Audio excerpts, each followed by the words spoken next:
예, 온라인 설명을 잘 들었으면 자 여기 밑에 보면 디스트리뷰트 스페이싱이라고 있어요.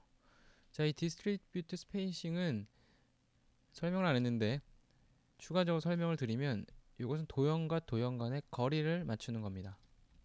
자, 이렇게 도형을 4개를 그렸을 때 좀 거리를 다르게 해볼게요. 지금 여기 상은 좁고 여기는 적당하고 중간. 자, 이 4개를 기준으로 4개를 가지고 한번 정렬을 시켜볼게요. 클릭을 하면 자동적으로 지금 아트보드를 중심으로 맞춰졌죠. 왜 그랬을까요? 얼라인 투 아트보드라고 지금 체크가 되어 있기 때문이에요. 자, 다시 돌아와서 셀렉션 위주로 해볼게요. 선택된 것들을 가지고만 정렬을 하는 겁니다. 정렬을 했을 때 클릭을 하면 도형과 도형 간의 거리가 됩니다. 아까 전에 이 위에 오브젝트는 뭐였어요? 오브젝트의 기준점을 중심으로 거리가 같아지는 거였는데 이번에는 오브젝트 간의 거리를 맞추는 겁니다. 가로도 마찬가지예요. 이렇게 다를 때 클릭을 하면 이렇게 거리가 같아집니다. 가로도 마찬가지. 근데 도형과 도형 간의 거리를 완전히 딱 붙이고 싶으면 어떻게 해야 될까요? 이렇게 한다고 말씀하시는 분이 있을 거예요. 이렇게 해서 딱 붙이면은 완전히 딱 붙은 거. 여기 좀 더 들어갔네요. 이렇게 좀 떼볼까요? 뭐 이렇게 하면 완전히 붙은 거다라고 얘기하시는 분들이 있는데 사실은 이거는 정확하진 않습니다. 눈대중이고 이게 더 확대를 해서 들어갔을 때 떨어져 있을 수도 있고 해서 이 거리를 완벽하게 붙이는 방법이 있어요. 완벽하게 기계적으로 수치적으로 붙이는 방법이 있습니다. 그것이 바로 수치를 입력해서 붙이는 건데요. 지금 디스트리뷰트 스페이싱을 여러 개 선택해서 간격을 일정하게 바꿔주면 첫 도형과 끝 도형을 중심으로 같은 너비만큼 벌어지죠. 하지만 이 방식은 어떻게 하는 거냐면 선택을 하고 키 오브젝트라는 걸 정해줍니다. 자, 보라색을 기준으로 제가 하고 싶어요. 보라색을 키 오브젝트로 정하고 보라색에다가 이 파란색은 딱 0포인트만큼 붙일 것이다. 0포인트의 간격이 생길 것이다.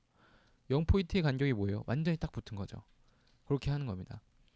자, 지금 저는 이 얼라인 2 지금 CS4라서 키 오브젝트라는 게 있는데 여러분들 없을 거예요. 그냥 셀렉션이라는 상태에서 자, 선택을 한 상태에서 Alt를 누르고 자기가 키 오브젝트를 삼고 싶은 것을 클릭을 해줍니다. 자, 클릭을 할 거예요. 지금 합니다. 클릭했어요. 자, 지금 여기에 테두리가 이렇게 생겼죠. 안 생긴 사람도 있을 거예요. 이게 키 오브젝트를 나타내주는 표시인데 CS3에는 아마 이런 게 생기지 않았던 것 같아요. 아마 다른 변화가 없을 겁니다. 자, 이 상태에서 0포인트라고 되어 있죠. 지금 0포인트로 지금 하필 되어 있습니다. 0포인트. 여러분은 오토라고 되어 있을 수도 있어요.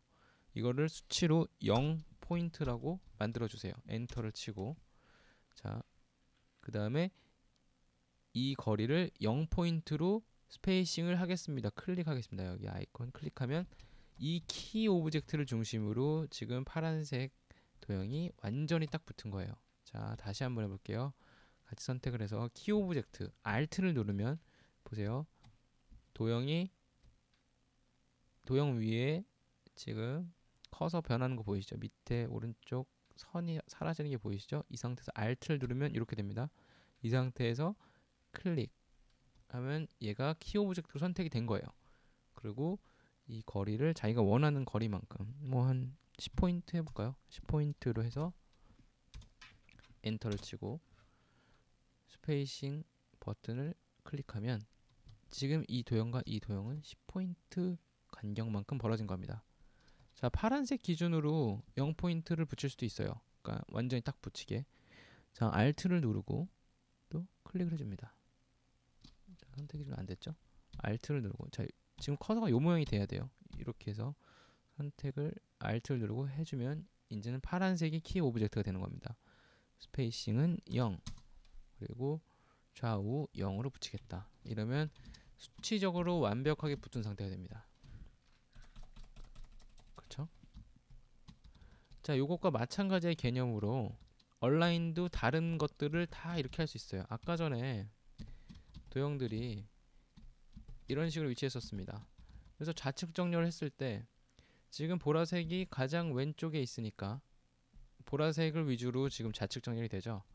근데 나는 이 파란색 이 두 번째 도형을 기준으로 좌측 정렬을 하고 싶다. 그럴 때 자, Alt를 눌러서 다시 클릭을 해주면 이 도형이 키 오브젝트가 되는 겁니다. 그래서 좌측 정렬을 해줬을 때 이 도형을 기준으로 좌측 정렬이 되는 거죠. 모든 도형을 다 기준점을 좀 다르게 할 수 있어요. 이렇게 되면 얼라인 할 때 훨씬 편하죠. 예를 들자면 이런 식으로 있는데 보통 여기다가 이렇게 맞추고 싶을 때 옛날 같았을 땐 이렇게 해서 위쪽 정렬한 다음에 이렇게 가져왔습니다.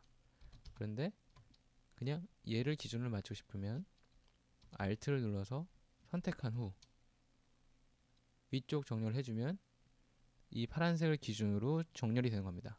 Alt를 누르고 선택하는 거 잊지 마세요. 키 오브젝트를 통한 얼라인 방법이었습니다.